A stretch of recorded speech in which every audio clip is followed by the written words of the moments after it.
Hi, Jim. Just getting some stuff set up here. Great. Just to make sure you know we're not starting till 1:25, right? Oh, you know what, Dan? I completely just spaced out on that. That's Okay, all right. We'll see Yeah, in all 20 the minutes. Zooms are set up to start early so people can get in before it starts. And I knew that. Yeah, there's just so much going on now that yeah, it just. I'm right there with you. Thanks for the reminder. Completely understand. All right. Well, I'm gonna keep getting ready.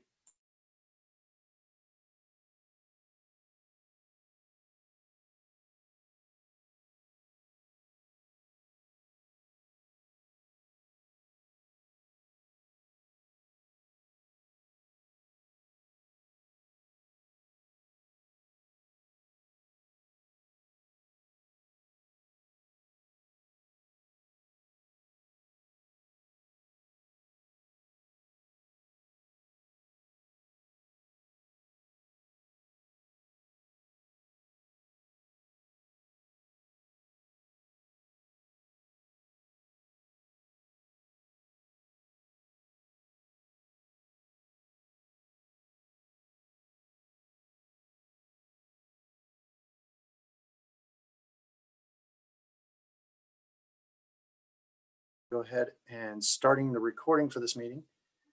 Today we're talking about intercultural learning teamwork in a virtual context. So I've kind of broken this down into these two separate categories of teamwork and then providing this virtually. And some really great discussion going on in the modules and the discussion boards. So thank you all for contributing to that.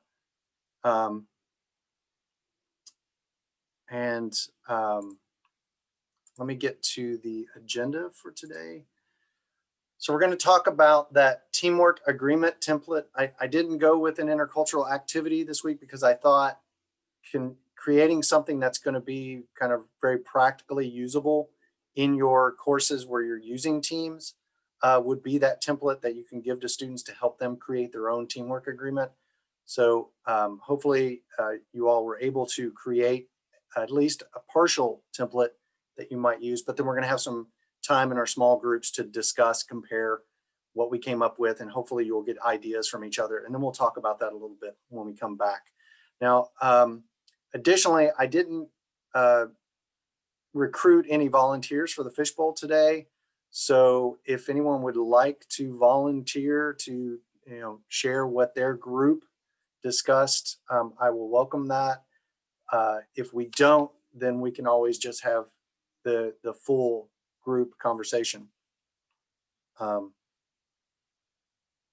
seeing something coming up in the chat. Can we allow screen share?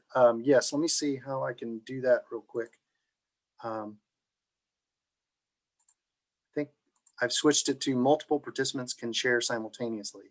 So hopefully that takes care of it. But what I'll do is I'll pop into one of the groups to see if you're able to do that. And if it doesn't, I'll try to rectify that. The other thing I want to point out before we get into our groups today, if you can pull up module 9 in Brightspace, I have pasted the questions for discussion today in there. Thankfully, Jamie pointed out to me that even though I kind of send it as a text to you all while you're in your breakout groups, that those texts don't stay around. They disappear rather quickly, and so you don't always get the questions. And again, I apologize for that. I wish I had known earlier. I would have tried to find other ways. I'm still trying to figure out, there should be a way for me to send just a regular chat in there that stays permanent. But in lieu of that, I have posted the questions for today's breakout rooms in module 9 Meet, in the Meet section. I know it sounds like I'm talking about the grocery store, MEET for today, and it's at the very bottom of that text box, just below the Zoom link. It lists the 3 questions. So if you have that up when you go into breakout rooms, hopefully that'll, at least for now, solve that issue. So we're going to talk about the team agreement templates. Then we'll talk about a little bit about the readings that I gave to you all, the insights we got out of that. And I'll briefly touch on how we assess intercultural teams. I have one example of how to do that. Then we're going to get into, conflict is often a problem when we have students working in teams. So we're going to talk about the intercultural contact hypothesis and conflict styles. Many of you will have seen this before in previous versions of IPG. And then we're going to talk about different types of intercultural conflicts. So things that can cause the intercultural causes of conflict that, going beyond just the what is the disagreement to what is the misunderstanding. And then we'll have some Q&A at the end. Also, really relevant, came up in the discussions for this module. I was asked to give some examples of Geert Hofstede's diversity dimension. So I've added that into, so hopefully we'll have time to get to that as well. Okay.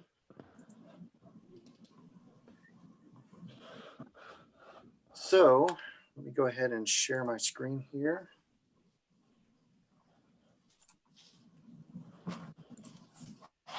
So these are our questions. As I said, down there at the very bottom of the slide, you can find these questions in Module 9 under Meet in Brightspace module.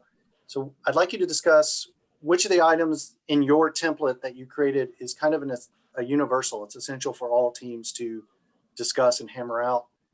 And then which are maybe specific to your program. I think it's important to also point that out to your group, even though you're all working in different disciplines. The way that we narrow in on something specific for our discipline can give someone else an insight of how they might do it in their own as well. And then I'd also like you to discuss a little bit, if you have time, what roles you're going to ask your teams to have. There were some examples of roles provided in the module, so I'd like to hear about that as well. So I'm going to go ahead and start the breakout rooms. Again, some of you are joining who hadn't RSVP'd, and I want to make sure I get you into some groups, so bear with me. And then I'll start the 10-minute timer after I get the last person in. And again, I'll try to check in and make sure everybody can share their screens as well. So let me stop this share and we'll get into our breakout rooms.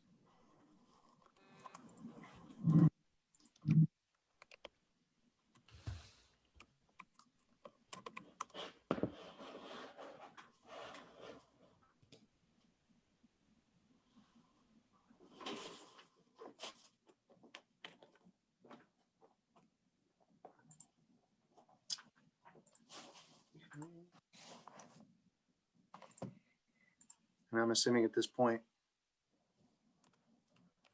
we have people who've not received their assignment.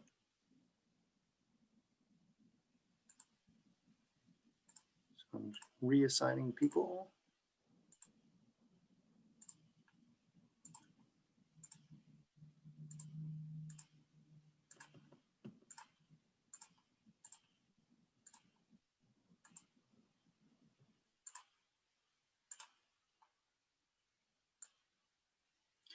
And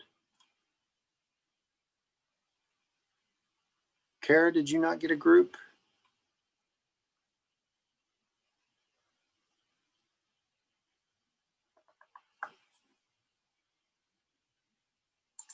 So I don't know if she's still there or not. Okay, and I'm gonna, how do I join? Add myself.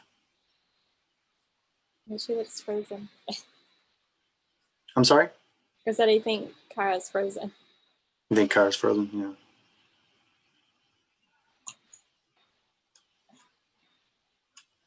Oh, I see. I can just click join on any of these. So I'm going to join since Annalisa asked. I'll be right back. Okay. House, don't you know that? No. So I'm checking in real quick to see if you all were able to share a screen. We did try. We just got in the group here. I'll try. Yeah, I please. think it's going. Yeah. Okay. Great. Okay. I'm going to leave the room. You guys enjoy your conversation. So, okay. Thank you. Yeah, it worked. Kara, we haven't gotten you into it. Yeah, I was supposed to go into room 4 and I'm having the worst technical difficulties. So now I'm on my phone. It's okay. Sorry about Time that. hasn't started yet, so you're good. Okay. I'll get you in there. Awesome. Thank you. Hopefully that worked. Okay. Sounds good. Restarting the recording now, bringing everybody back. in, well, let me pause it. Now I'm going to restart the recording. So, Okay. welcome back. We need more time. Yeah, we need more time. And Well, then you know, you have my condolences for yanking you out of your great conversation. I just certainly- wanted to tell you though quickly that there's one host per breakout room and the host has access to sharing, but no one else does. Just so you know. Okay. Oh, So, like, yeah. We all did. We all shared. Really? Yeah. Really? Yeah. Were you all? We were discriminated against. That's odd. There's that power dynamic we were talking Yeah, about it's in breakout power, rooms. right. Yeah. The dominant culture. Oh my God, I don't know how to feel about this, Dan. Well, I'm furiously scribbling down the notes. Check out how I can have better control over allowing you all to share in breakout rooms. And then I can just pick on Heidi and not let her share individually. Thank you. Yeah. So do I have any volunteers that would be willing to be in our fishbowl today? And you could just stick your hand up if you're willing to just talk a little bit about your teammate agreement and maybe some things that came up in the discussion. Not seeing a furious flurry of hands going up. So thank you, Jill.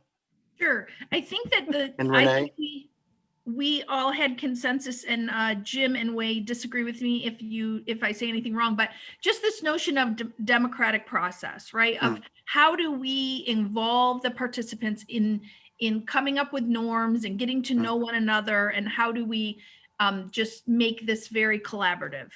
Yeah.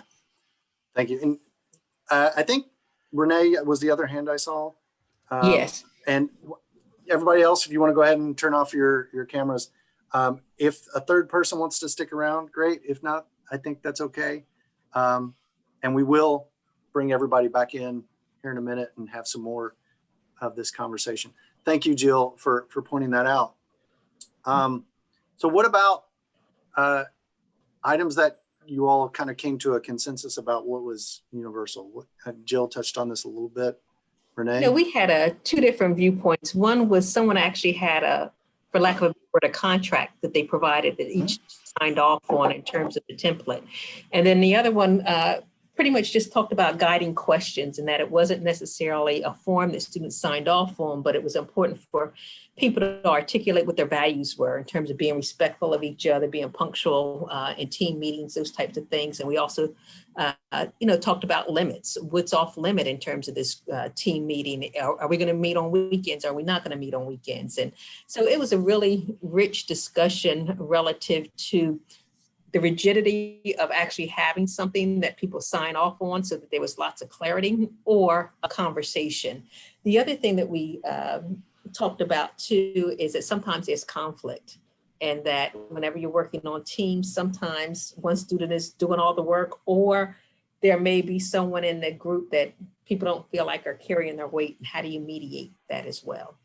Yeah, those are really, really great points. And again, it's so great working with this group of faculty and staff. You all are ahead of me on some of the things that we're going to talk about, like 3 of the things that you mentioned. This is really great. I came in kind of in contact with some of these different versions of an agreement, and a contract was one version of that. And I went back and forth on the exact same thing. I felt like agreement was better. I felt like the language, the implication of agreement was much more welcoming than contract, which is, legally binding. If you break this, you're in trouble, kind of a thing. So I felt like agreement got more to the spirit of we're collaborating together, we're negotiating on what we agree is the proper way to interact with one another. So I wholeheartedly agree with that interpretation as well.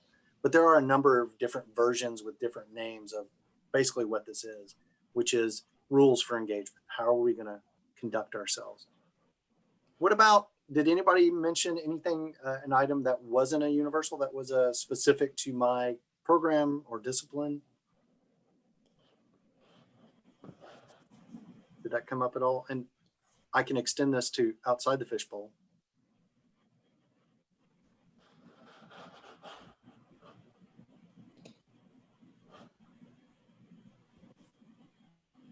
Annalisa? Well, I mean, what I mentioned was that besides that, I took this is already step 3 of our COIL project, right? So they're already, I went into it with they're already in teams, right?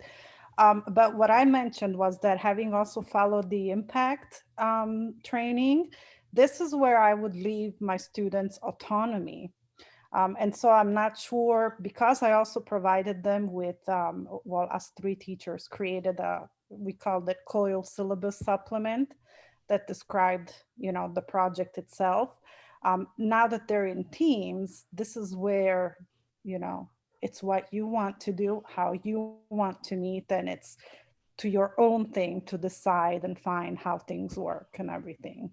So even though I created an assignment, I'm not sure I would use it because, like I was saying, this is where the autonomy for me would fit in. Mhm. So Yeah, and I really agree with that. Alec? So I was sharing with my team that my class is systems development class, and so students work in teams from the beginning of the semester, and they do sign team contracts at the beginning. But talking about sort of domain specific things, or things that are required from the discipline, we do follow Scrum approach, which is an approach for managing projects. And as part of that, teams take specific roles. Like there is the Scrum Master, which is that conflict resolution person, and in a way is like a team leader. And then there is the team members. And what I do is I actually rotate that role throughout the 4 milestones in the semester. So that person is in charge of leading the milestone, and also compiling the milestone, writing the reflection, the team retrospective before submitting the project.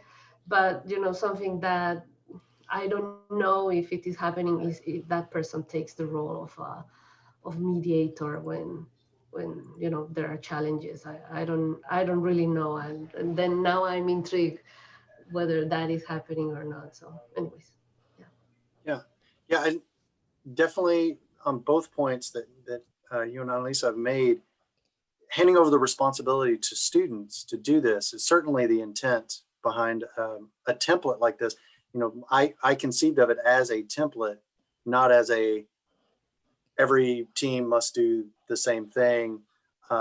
It's more of here are the things that you might not think of that are very important that you all need to discuss. And then certainly I would recommend having a section where they can add in additional rules and ideas. But as I'm sure all of you all have encountered working with groups of students, sometimes they overlook some things that they really do need to spend some time talking about. So on the heels of what Alejandro was saying, what are the roles? What are some other roles? Having a master or a facilitator or a leader, what are some of the other roles that you will be asking your students to take on in their group work?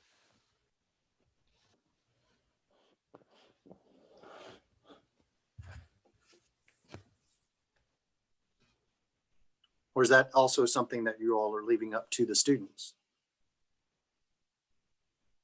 yeah, I mean, I'm not assigning roles, but I just mentioned that the FIU ones were captains because there's only one of them per group. There are only 9 in the class, and we have 9 groups. But again, I think I'm just gonna leave it to them for this one to organize themselves, and I'm sure somebody will become, the organizer or something. Just on their own usually.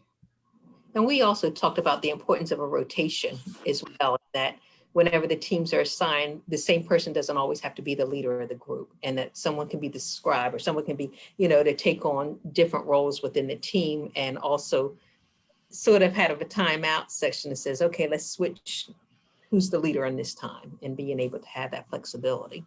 Yeah, I really like that approach. And I think it also works really well to exercise those of our students who tend to be much more rigid in what they expect a team to be and how it should function.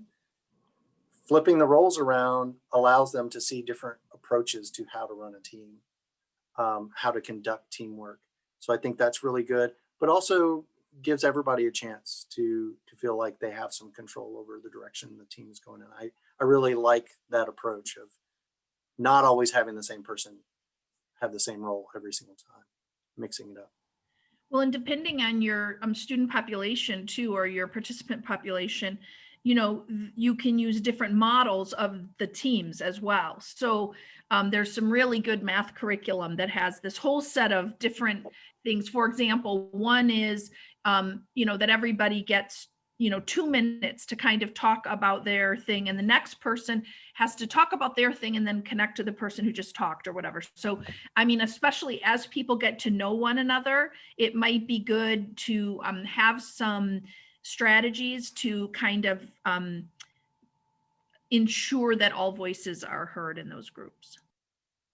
Thank you, Jill. That's really, really great example of another way to approach teamwork. I think that's a really good idea as well. So, and this was my hope. And so you guys are kind of fulfilling this. I wanted to hear what are some of these brilliant ideas that you all have, you know, from all your experiences to help students find ways to work together. So we're considering not just those times when we have our students working with groups external to the university who are also in other nations and other cultures, but also the diversity within our own classrooms, considering that as well. So at this point, I'm going to go ahead. I made this very short on purpose. I'm going to go ahead and invite everybody back from the fishbowl. And I want to touch on a couple things that are related to these teamwork agreements that are specifically intercultural in their in what they touch upon. Excuse me. So I'm going to share my screen again. So some things that I identified as being very important for all these teamwork agreements to really touch upon is how they expect to the other team members, what they should expect as far as how they're going to work and how and what they're going to produce in that work. How they conceive of time. So does punctuality mean the same thing to me as it does to you? What does it mean to meet deadlines? For some people, if I'm working in a group, I automatically think meeting a deadline means I have to turn it in at least a day or a week early so that we can refine it and meet the deadline, right? People have different conceptions of these things. And what's the expectation for how we're going to communicate? And if there is a conflict, how are we going to resolve it? I can almost guarantee if we left students on their own and said, okay, get in a group, decide on how you're going to work together, they may not even discuss the possibility of a conflict and how to resolve it. But it's very important that they have that conversation. If we have a conflict, what's going to be the process for resolving that conflict? I think that's very important to start with. And all of these that I've listed here touches on self-awareness. They really think about, how do I do these things? Awareness of other, learning about different worldview frameworks of how people communicate. Are they direct or indirect? Are they emotionally expressive? We're going to talk about some of these things here in a minute. How do they conceive of time? Are they monochronic or polychronic? Are they more focused on relationships or are they more focused on tasks? So understanding the way people see these things before we get started on the actual work allows us to not get triggered when someone does something different, right, than the way we typically do it. So, and I put here in all caps, they need to do this before they even start on any task. They need to have these conversations.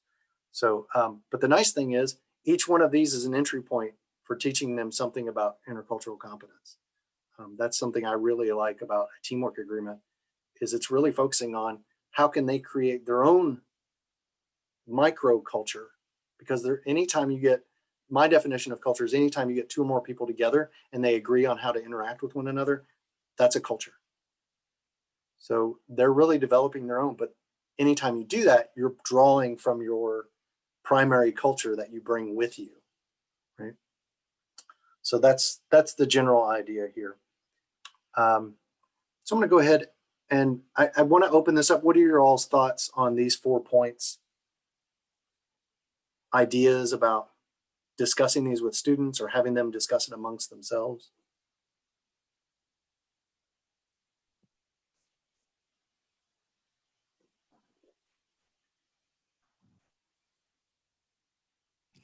I think this is Joanne. I think the idea of what they're going to produce is really important and looked at even more broadly.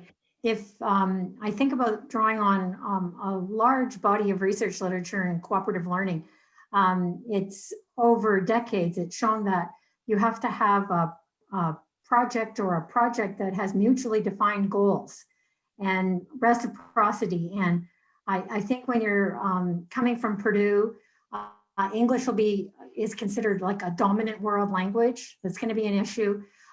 Purdue, the kind of university is, there's going to be an expectation that somehow Purdue is going to have the expertise. And I'm not even sure how we're going to do it, but I think in our project, we're going to have to share goals. At the same time, we had to say what we were going to do the Vail project for, and it's looking at social justice issues.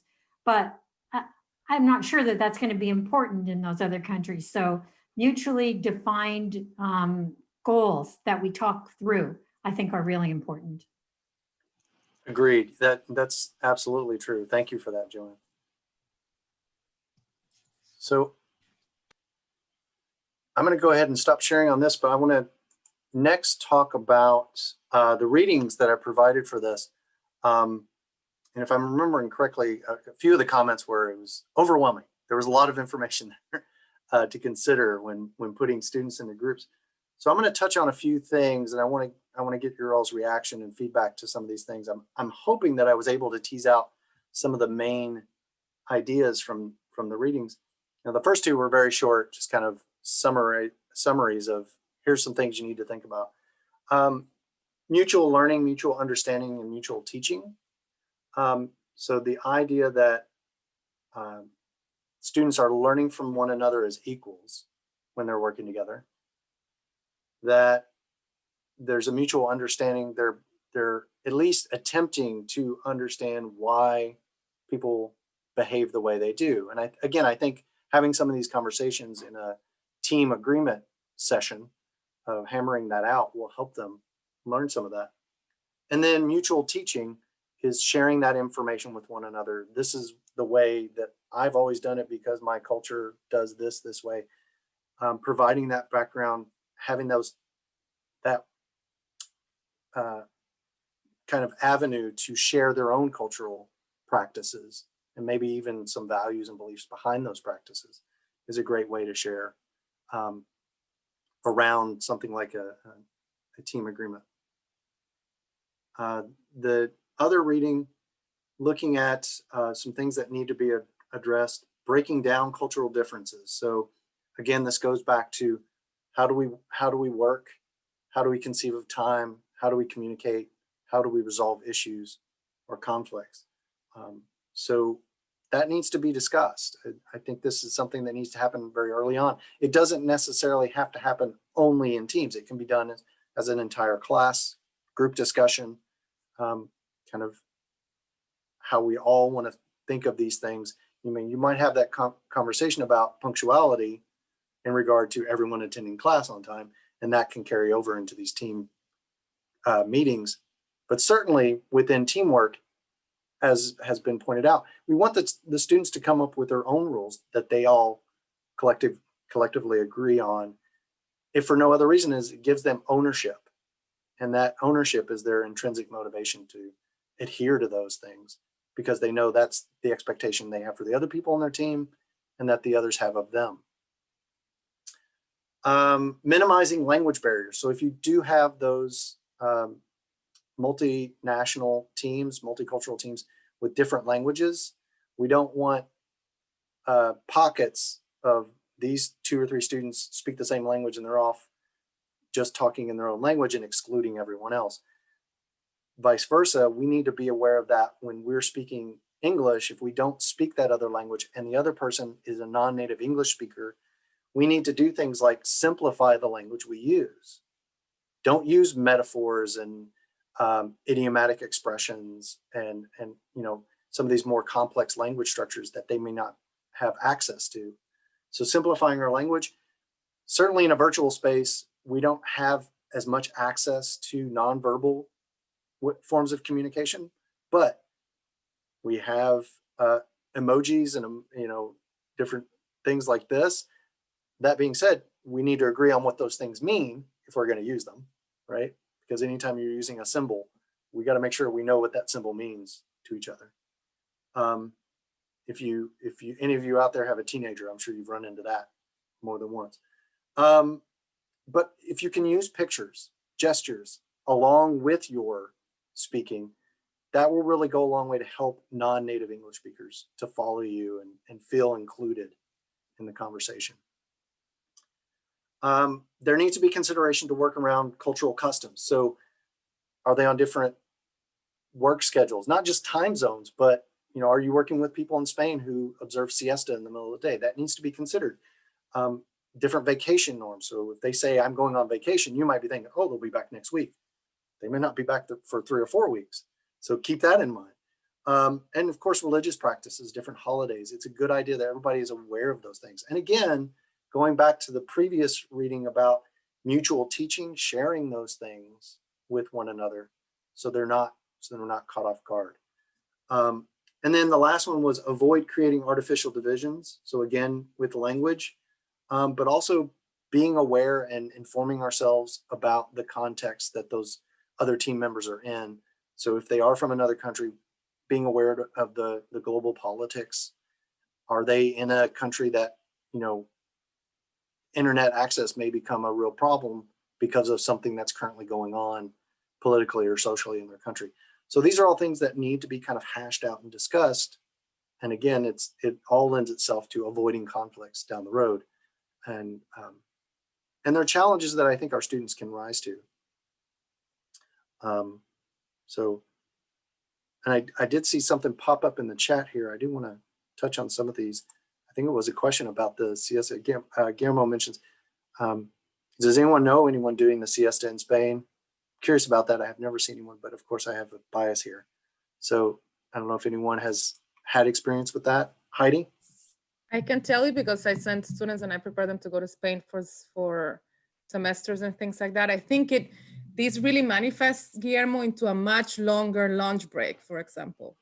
So you will go there and you would actually take your time and chill a little bit afterwards. It's not like you're actually going to go and sleep, but you will take a lot longer break sometimes in the middle of the day from the work that you're doing compared to what you would do in US. I think this is what they notice the most when they go, my students. And I've noticed that myself when I go on trips to meet with the partners and everything, that the breaks will be a little bit longer or a lot longer depending on that. So hope that helps. Yeah, and I can imagine our students working in teams and maybe chatting with someone, not necessarily in a synchronous session, but maybe just in a chat like WeChat or WhatsApp. And their partner in Spain says, well, I'm going to go for lunch now. And they think, oh, well, okay, I'll catch you after. And then an hour later, they're sending chats. Why isn't he responding to me? That might be one example that might come up. And it's those little things where there's a misunderstanding of why isn't he responding to me might lead to any number of, theories that I might have and guessing about what he's doing. Is he intentionally ignoring me? Is he, did I upset him in some way? The mind runs rampant, and that can cause misunderstandings and confusion and conflict down the road as well. And that's just one example. So the longer reading, I only have one thing I want to touch on out of that because it was very overwhelming. There was a lot of information in there.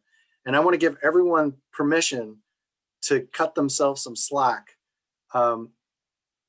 Everyone here, I think I said this in the discussion board, you all are doing things that hardly anyone in the country is doing. You're kind of on the leading edge of some of this stuff. There's not really going to be anyone who's saying you're not doing it perfectly. You're not covering all the things in this article.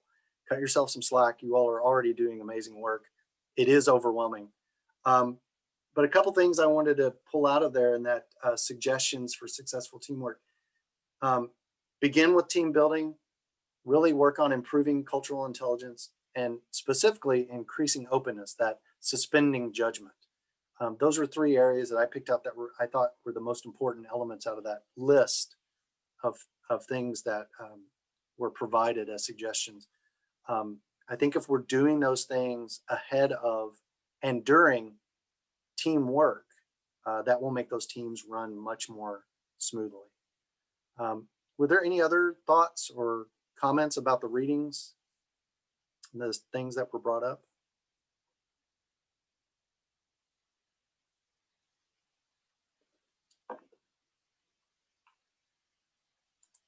I'm going to move on to one thing that I can offer in the way of assessing intercultural teams.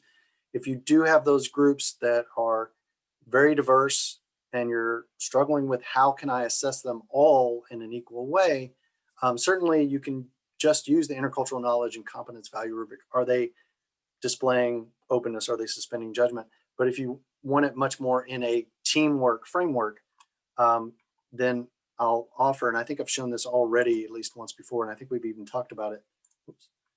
My intercultural teamwork rubric that I created for our certificate program. And it is a little hard to see here when all these different colors, and that's because I wanted to show where these came from. But certainly if you wanted a copy of this, I can provide it to you in Word and you can change all that. But if I just hone in on one thing, for example, the proficient level 4, even though I know there's only 3, this one, by the way, goes left to right. When I created it, I didn't understand why they went right to left in their rubrics in the AAC and U. But for cultural self-awareness, what I have here is articulates insight into own cultural roles and biases. So that's straight from the intercultural knowledge and competence value rubric, especially in regard to teamwork construct. So that the idea is there that they're recognizing that it is their own cultural rules and biases that determines their expectations and the way that they work in teams. So beginning to recognize that, or at this stage, being able to articulate, I work this way in the team because in my culture, X, Y, and Z is the expectation.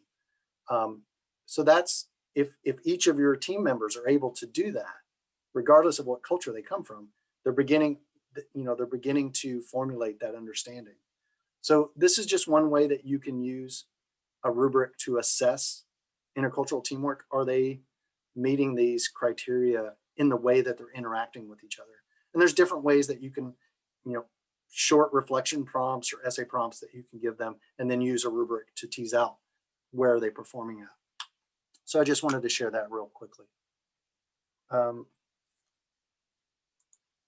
And what was the next one? Oh, we're going to go into the intercultural contact hypothesis. Now, this has shown up in IPG before. I'm not going to spend a lot of time on it, especially since we don't have a lot of time.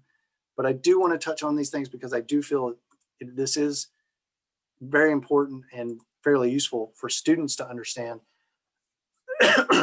So the idea is that if these criteria are not met, conflict is more likely to happen, right? So we've already talked about having relatively equal status and numbers. That's not always possible. Some of you have already pointed that out, but certainly as much as it is possible, we should try to attend to that. Do they have a positive history of interaction? So in each of the times that they've interacted, have those been positive interactions? Because it's that, later on it mentions extended contact. It's that extended contact that's going to motivate them to have continual positive interactions. Is there institutional support? So in this context, it's you leading your program. Are you providing your students with that support to work together positively in the teams, so that if there is a conflict, you're there to support them in resolving those as well? Is the interaction voluntary? So probably not if you have them working on a project, but maybe couch it in terms of you've chosen to be here and to go through this experience, this program, or this course. So in that regard, it is voluntary. I've already mentioned extended contact, but having similar values and goals. So Joanne touched on this, having those shared goals. What are we all working toward, that we share those goals together? So these are things that need to be considered. If any of this is out of balance, conflict can come up from that, right? And then there's different ways that conflict is expressed. And this goes to what I was talking about earlier about it's not always just what the disagreement is about, but also how we're disagreeing. So preferred conflict styles, some of you may have seen this before, is around basically two elements in this matrix. So you've got, are they direct or indirect communicator? And are they emotionally restrained or emotionally expressive? And the reason that this can cause conflict is if you are in the discussion style, you're a direct communicator who's emotionally restrained. I'm one of those people. So when I have a conflict with somebody, I just want to say, okay, let's take a step back and be objective and let's list what the problems are, identify the problems, and then talk them out.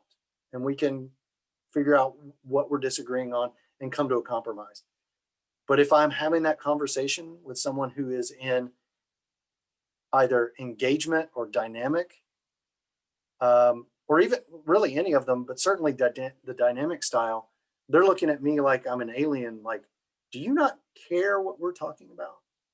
Because you should be expressing how much this is important to you, and you're being this cold robot. I don't know if I can trust you. I don't know if I can engage with you. So, and then of course, from my perspective, being in discussion style, I might see this person in dynamic style and thinking, wow, they have no control over their emotions. They're, I can't talk to this person. They're too upset. So having a conversation with how we communicate and how we prefer to communicate may alleviate that internal dialogue where I can't work with this person, and maybe find a way to find a middle ground and resolve a conflict. This next slide gives some examples of how people express themselves and how the other conflict preference, the communication styles might perceive them as doing something wrong. So this will all be available up in the module later. I don't want to spend too much time on this. Then there's also the types of intercultural conflicts, whether it's a cognitive cause. So do we have a different perception of what the problem originated from, where the problem came from? So if I think you started it and you think I started it, that old, middle school argument, who threw the first punch, whatever. If we have a difference in perception of our history around the issue, that can be a conflict before we even get to what the conflict is. If we have a mismatch in attitude, I'm really concerned about this because it's upsetting me, versus maybe someone who has a position of power and can say, I don't care. That is a really big source of conflict. Difference in values.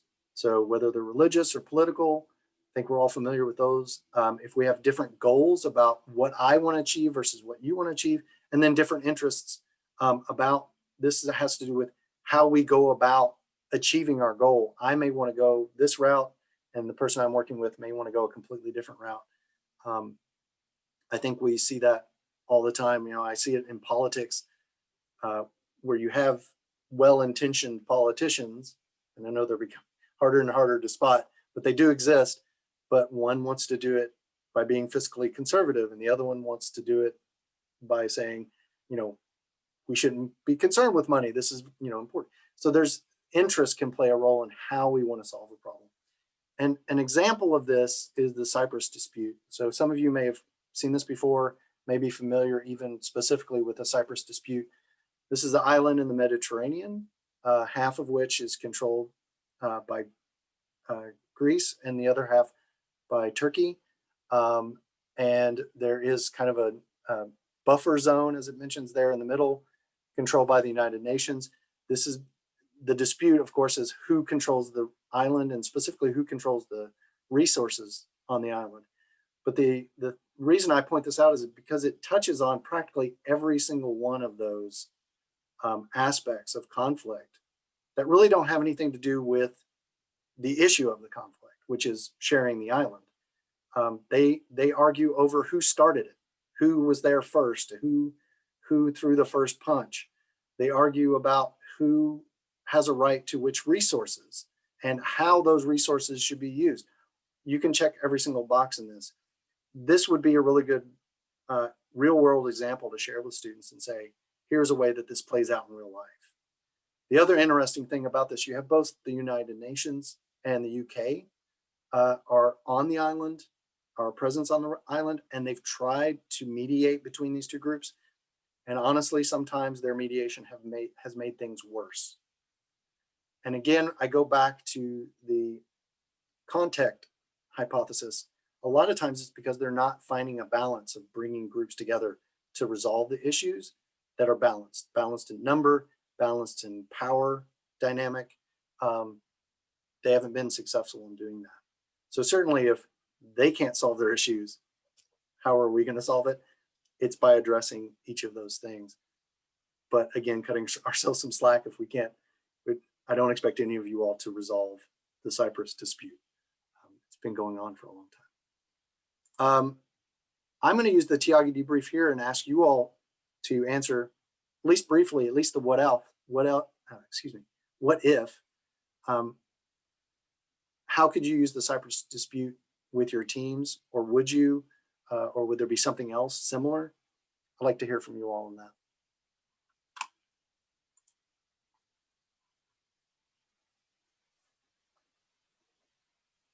Has anyone used something like the Cyprus dispute to address conflict resolution with teams before?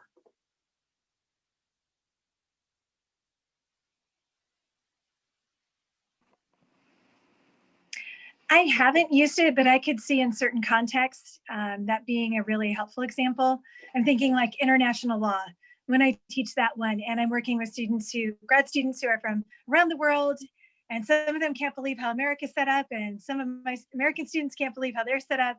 And so just helping to illustrate in a non-personal way, here's how you can have those disputes and disagreements come up. So that could be a helpful exercise in that kind of context. Great, thank you, Kara. That's really good. It's really just about getting that conversation started, right? Let's really think about some of these. Yeah, I think the art in this, though, for me, is there are things that in our culture are viewed implicitly as good and bad, as right and wrong. And so this really care, right, of portraying situations, recognizing all of the biases in the room, right? And how, because we are from a particular country, we likely share biases with people from our own culture and less so in others. And of course, because they are our biases, we are often unaware of them. And that even when we try to pose something as neutral, like I would even just use the Spanish lunch example. That is portrayed as neutral. However, there is an implicit, I would argue in our culture, negative view on such a thing. And so I think we have to just be so super careful. And I think it's very challenging to do that, to really be in touch with our own biases as well. Jill, that's a great point. You know, I think having instances like that where we can encourage the students to kind of talk those things through will hopefully get some of them past some of those biases. So for example, again, with the Spanish siesta, that would open up the dialogue about, well, why is that observed in your country? What is the history of it? Where does it come from? How does it relate to productivity in the workplace? I think that's a valuable conversation for students to have, to work through some of those assumptions. And speaking of assumptions, I think it's also something we need to make our students aware of, that, as you pointed out, because we're all coming from the same, many of our students are coming from the same country, we share these biases. That may not always be the case. And that leads me, thank you for this little segue, into the Hofstede diversity dimension that I wanted to share. And I see we're out of time, so I'm going to do this very, very quickly. That there are cultural norms kind of in the majority when we measure individuals in a nation, which Hofstede has done in these different diversity dimensions. There are norms, but as I say in this paragraph here, it's very good to point out, it's very important to point out that these are a good way to begin conversations, but we also have to point out that not everyone in a culture is going to align with these, you know, these general norms. This is the average, but there's also always going to be intra-cultural diversity. So we need to acknowledge that this is a starting point. Just as, you know, if you talk about stereotypes, you can use it as a starting point, but you always have to get beyond that. You have to go and point out where there is outliers and divergence from this. So it's a beginning point. If you're interested in the Hofstede diversity dimensions, you can do a country comparison. You can select specific countries and it will give you results like this. It's a great way to begin a conversation about things like how masculinity is perceived or individualism versus collectivism.